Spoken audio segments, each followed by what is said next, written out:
Assalamualaikum warahmatullahi wabarakatuh. Kembali lagi di perkuliahan saya di pertemuan yang ke-11 ya.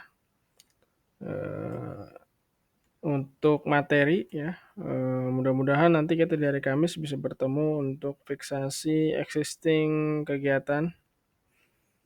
Oke, yang ke-11 ini kita akan bahas mengenai analisis dalam laporan antara. Ada kualitatif, data collection method nih kalau yang pendekatannya kualitatif, ada deep interview ya, ini mungkin di kelompok 1 ya, yang kelompok yang Bali. Ada FGD, FGD itu jadi lebih mudah ya karena kita langsung mengumpulkan para informan narasumber di satu tempat yang kita fasilitasi dan kita bisa diskusi dan kita bisa ambil informasi-informasi yang dibutuhkan untuk riset. Observasi ya ini kuanti-kuali juga ada ya, kita ke lapangan bagaimana melihat kondisi terbaru ya, kondisi existing di lapangan ya. Seperti apa menggunakan kamera ya, menggunakan, tabel observasi ya, ada semacam apa namanya, list-nya apa saja yang mau diobservasi di sana. Biographical method ya. Research subject are invited to provide their own account event. Ini dengan data collection-nya biografikal, jadi kayak semacam alternatifnya etnografik ya, ini untuk gambaran umum biasanya. Analysis of text, ya. Analysis and interpretation of the content of published or unpublished text may also involve audiovisual material. Ini juga bisa kita ambil ya. Kalau sekarang banyak yang kita ambil datanya dari review-review mungkin di X ya atau di Instagram ya, yang beberapa sosial media yang kita anggap itu valid dan bisa kita pertanggungjawabkan ya, bisa juga ya masuk analysis of text. Etnografi ya atau alternatif metodenya namanya field research ya. Ini di kajian antropologi ya, studying a group of people using a mixture of both method. Ini kalau kita kaitannya tentang meneliti suatu suku ya, antropologi manusia, kaitannya tentang manusia. Yang bintang ini bisa juga untuk kuantitatif ya, kayak tadi observasi juga bisa, ini juga content analysis, ini juga bisa untuk di kuantitatif ya, di riset yang di Bandung ya, untuk yang kuantitatif. In what situation are qualitative technique use ya, situasi seperti apa pendekatan kualitatif dipergunakan? They tend to be used when one or more of the following. Jadi jika ada poin-poin ini, when the focus of the research is on meaning ya and attitudes ya, although this can also be studied quantitatively ya, meskipun bisa pendekatan kuantitatif, tapi eh, di tekankan untuk kualitatif. When the situation call for exploratory ya, ini lebih pengen tahu mengeksplor lebih dalam teorinya, tidak hanya mengetes teori tapi mengeksplorasinya. When the researcher accept that the concept, term, and issue must be defined by the subject themselves and not by the researcher in advance. Ya. Jadi apabila peneliti ingin ya setuju dengan konsepnya ya, tapi dia ingin sesuatu yang berbeda ya, yang lebih lebih dari itu. When interaction between members of group is of interest ya. Yang keempat seperti itu. Jadi ada interaksi antara kelompok yang sama ya tentang kajiannya. Questionnaire based survey. Question based survey are probably the most commonly ya yang sering digunakan di pendekatan riset leisure and tourism research ya. Perjalanan ya dan pariwisata. This is partly because the basic mechanisms are relatively easily understood and master ya.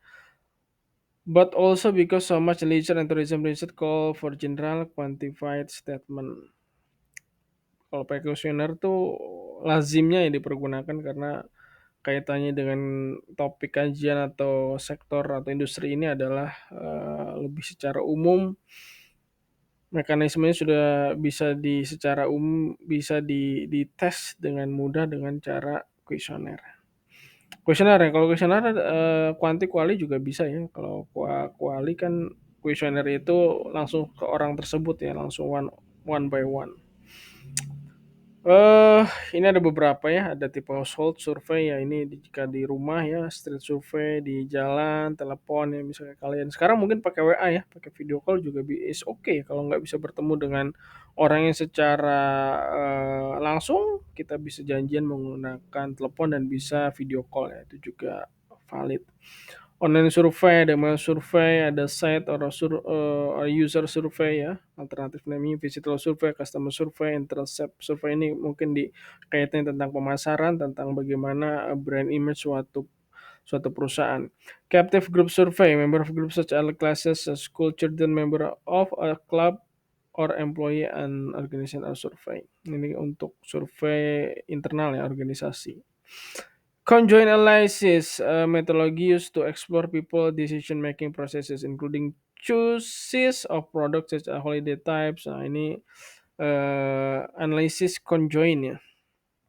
Jadi melihat suatu yang mau diriset adalah mungkin evaluasi suatu produknya ya, atau tipe produknya seperti apa. Conjoint analysis subject are asked to express their preference among a range of hypothetical product with varying combination of feature.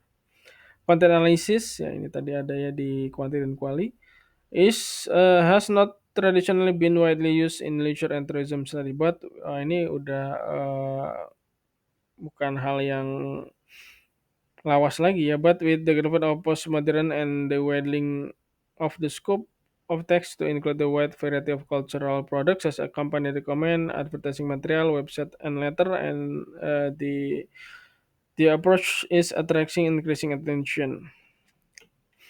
DLP technique, named after the classical Greek Delphic Oracle, is a procedure for the gathering and analysis of information from panel. Ini kalau kita ini menggunakan DLP teknik yaitu menganalisis dari seorang expert ya on future trend in particular field. Ini kaitannya dengan tren ya, berarti kita harus tahu si informan kita tuh yang benar-benar sudah ahli ya dan bisa dia memberikan suatu analisis tentang topik yang akan dikaji. The tech is used in some area of business and technology forecasting and it has been used to limited extent in the leisure and tourism. Ya, ini banyaknya di studi-studi tentang bisnis dan teknologikal ya, yang sangat sedikit dipergunakan di industri pariwisata. Discourse analysis is research on the use of language in relation to a topic issues in popular and or academic text and other communication media. The way language is used consciously or unconsciously in relation to a phenomenon shapes popular and official conception of that phenomenon. Network analysis, yeah, many human activities operate through network involving nodes and link between them, including transport system, electricity supply system, and the telecommunication. The science has developed around this idea and has been used to optimize the design of network. Ini analisis mengenai jejaring ya, kaitannya ini biasanya dipergunakan di transportasi karena tourism juga tidak tidak berdiri sendiri ya, butuh juga infrastruktur transportasi. Kalian bisa mengambil pendekatan atau teknik analisisnya dengan network analysis. Ini referensinya yang saya biasa pakai. Jika ada pertanyaan, silakan di kolom komentar dan absensi di Google Classroom. Kalian bisa klik saja di situ. Diskusi kita di hari Kamis insya Allah atau Jumat. Saya Ridwan Jamal Alhamdulillah. Assalamualaikum warahmatullahi wabarakatuh. Terima kasih.